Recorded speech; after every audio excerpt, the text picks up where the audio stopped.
अस्सलाम वालेकुम दोस्तों आज मैं आपके लिए लेकर आया हूँ एक क्लॉक और ये मैं क्यों लेकर आया हूँ जी, इन्हीं की मदद से आज हम पढ़ने वाले हैं प्रीपोजिशन ऑफ टाइम। और अगर प्रीपोजिशन ऑफ टाइम में अभी तक आपको बहुत ही दिक्कत आती थी या प्रीपोजिशन ऑफ टाइम आपकी कमजोरी, ये वीडियो देखने के बाद आपकी स्ट्रेंथ बनने वाली है।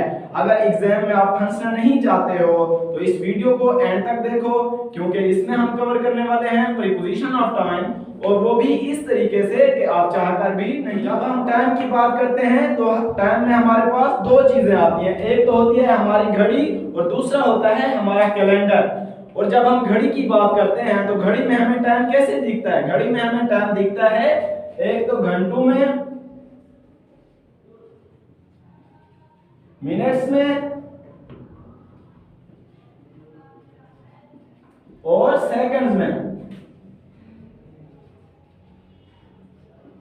तो दोस्तों जब भी आपको घड़ी का टाइम दिखाना हो तो आपने प्रीपोजिशन यूज करनी है ए। आपने कौन सा वर्ड इस्तेमाल करना है? आपने इस वर्ड का बिला झिझक आपने इसका इस्तेमाल करना है। जैसे कि एग्जांपल, मैं सुबह 7 बजे स्कूल जाता हूँ।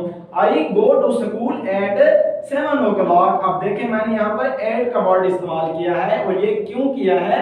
क्योंकि ये हमें एक घड़ी का टाइम बता रहा है। जैसे और इसी तरह जो है ना, दूसरी एग्जांपल मैं आपके सामने रखता हूँ, मैं आपसे 2 बजे मिलूंगा। अब इसकी इंग्लिश क्या बनेगी? I will meet you at 2 o'clock। तो दोस्तों ये तो था घड़ी का टाइम। और अब आपने बिना सोचे जो है ना, जब भी आपके सामने घड़ी का टाइम आए उसके साथ आपने कौन सी प्रीपोजिशन का इस्तेमाल करना है? उसके साथ आपने प्रीपोजिशन एट का इस्तेमाल। अब हम चलते हैं दूसरे टाइमिंग में, हमारे पास मौजूद है कैलेंडर। और कैलेंडर में कौन सी चीजें होती हैं? एक तो आता है इसमें ईयर्स, साल हो गए हमारे, उसके बाद मंथ्स, महीने हो गए, डेज आ जाते हैं इसमें, और डेट्स।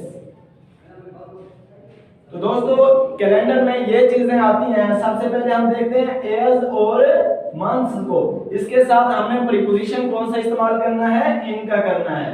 इन का वर्ड हम इसके साथ यूज करेंगे, जबकि डेज और डेट्स के साथ हम प्रीपोजिशन ऑन का इस्तेमाल करेंगे। तो सबसे पहले मैं ईयर्स पर चलता हूं, क्योंकि ये साल है तो इसकी एग्जांपल देखते हैं। जैसा कि पाकिस्तान ने 1947 में आजादी हासिल की। अब इसकी इंग्लिश क्या बनेगी? Pakistan got independence in 1947। अब 1947 एक साल है तो हमने यहाँ पर वर्ड इस्तेमाल किया है इन। इसी तरह जब हम नीचे चलते हैं तो हमारे पास क्या मौजूद है? मंथ्स, महीने। तो मेरे इम्तिहानात जून के महीने में हैं। अब इसकी इंग्लिश क्या बनेगी? My exams are in June month. और जो है जब हम डेज के ऊपर चलते हैं तो हम देखते हैं कि मैं आपसे मंडे मिलूंगा। I will meet you on Monday. अब यहाँ पर मैंने वर्ड इस्तेमाल किया है on. I will meet you on Monday, क्योंकि मंडे एक दिन था तो इसलिए हमने इसके साथ प्रीपोजिशन ऑन का इस्तेमाल किया है। अब आखिर में हम आते हैं डेट्स के ऊपर। डेट्स क्या होती है? जैसा कि किसी की बर्थडे ऑन 12 दिसंबर। अब मैंने यहाँ पर वर्ड इस्तेमाल किया है ऑन का। तो ये थी हमारी प्रीपोजिशन।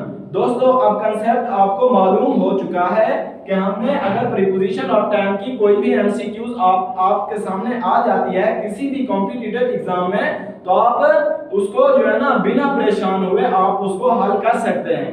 तो ये तो था कंसेप्ट। अब हम चलते हैं दोस्तों, कंसेप्ट आपको अच्छे तरीके से मालूम हो गया है तो अब हम चलते हैं कुछ एग्जांपल्स पे। तो यहाँ पर आपके सामने मैंने 3-4 एग्जांपल्स लिखी हैं, तो आइए उनकी तरफ चलते हैं। तो पहली एग्जांपल्स है हमारे पास, the class will be held dash Monday. अब आपने और कहीं नहीं जाना, आपने जस्ट ये देखना है कि ये वर्ड कौन सा आया हुआ है। ये हमारे पास मंडे। मंडे एक दिन है, और दिन कहाँ होता है? आपने कैलेंडर में जाना है। तो कैलेंडर में आपको पता चल गया है कि मंडे के साथ हम पीछे में आपको कंसेप्ट बता चुका हूं कि मंडे के साथ क्या लगेगा? ऑन लगेगा। तो यहाँ पर प्रीपोजिशन ऑन का इस्तेमाल होगा। तो सेकंड एग्जांपल की तरफ हम चलते हैं। The first Olympic games held dash 1924। अब ये भी जब हम 1924 तो हमारे जहन में फौरन ही कैलेंडर का ख्याल आता है। तो कैलेंडर में साल के साथ हमने किस चीज का इस्तेमाल करना है? प्रीपोजिशन ऑफ इन का इस्तेमाल करना है। उसके बाद हमारे पास तीसरी एग्जांपल है, आई विल सी यू, मैं आपसे मिलूंगा या मैं आपको देखूंगा डैश 3 o'clock। आप जैसे ही 3 o'clock आपने आपके सामने आया तो आपके जहन में फौरन ख्याल आना चाहिए घड़ी का। तो आपने यहाँ पर किस चीज का इस्तेमाल करना है, आपने यहाँ पर एट का वर्ड इस्तेमाल करना है। और लास्ट में हमारे पास एग्जांपल है, I started to prepare my exam, I started to prepare my exam dash August. अब जब अगस्त आ गया तो आपको पता चल गया होगा कि ये एक महीना है, और महीने का जहन में आते ही जो है ना कैलेंडर की तरफ जाते हैं, तो यहाँ पर किस चीज का इस्तेमाल होगा, इन का इस्तेमाल होगा।